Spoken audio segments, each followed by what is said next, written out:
listened to The Switch by Beth O'Leary and I'm ready to talk about it.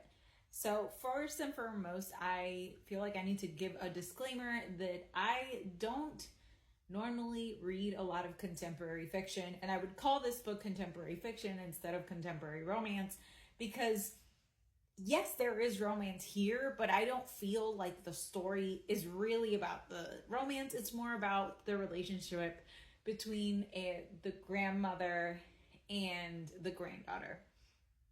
And let me step back and explain a little bit about what this book is about. So in The Switch, we have two main characters, Lena and Eileen.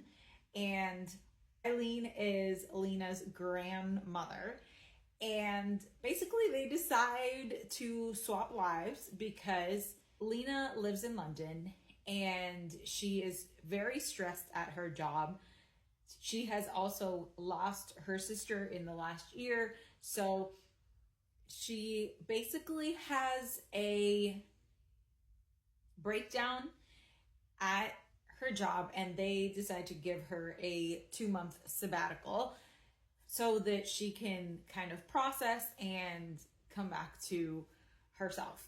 And in that time, she decides to swap lives with her grandmother, Eileen, who has lived in the same small town her whole life, but her biggest dream was to live in London and do a job that would basically bring a community together. That's all she ever wanted, but then life took an unexpected turn and she ended up pregnant with Lena's mom, so she was never able to make that dream come true.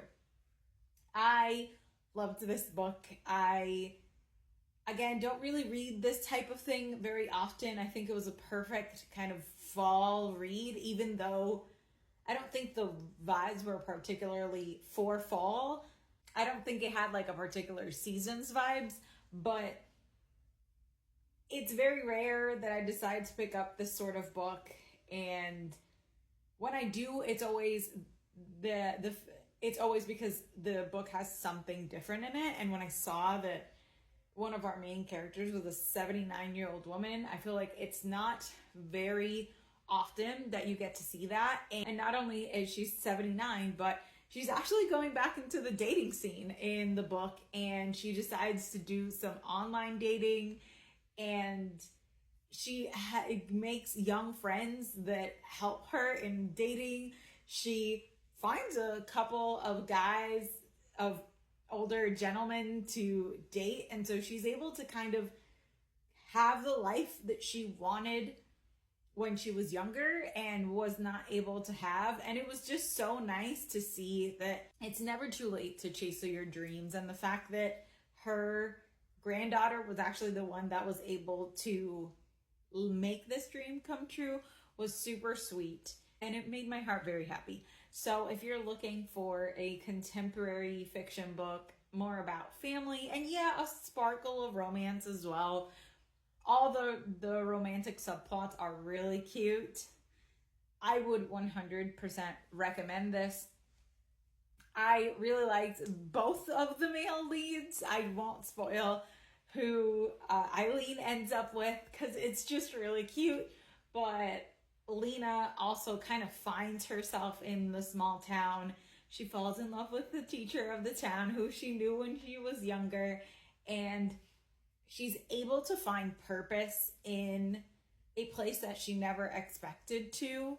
And it's just so sweet. I enjoyed it so much. Eileen's chapters were my favorite because they were just so heartwarming and she was such a sweet lady. Both leads honestly were great, but of course, like, hearing everything through Eileen's perspective was just amazing. I don't feel like I get to see older female leads in books that often. I think it's gotten a little bit better in the last couple years, but it just makes me so happy to be able to see that once again. And I will continue to keep an eye out for that type of trope because I think it's necessary. I think a lot of the times media showcases stories of like younger women, and normally it's like they're between 17 and 21, but there are so many other stories that are worthy of being shared. And, we continue to have adventures and do intriguing things way after we're 21. So I'm hoping that we are entering an era where these types of stories are told more. And if you have any recommendations of stories with older female leads, please let me know. I think I will try to read a little bit more of these like contemporary fiction and contemporary romance books. Again, this is not normally my lane, but it was such a good time to have those like warm, fuzzy feelings while I was, doing things around my house. Normally I listen to these types of books via audio, that I think maybe I should be entering my contemporary era. We'll see.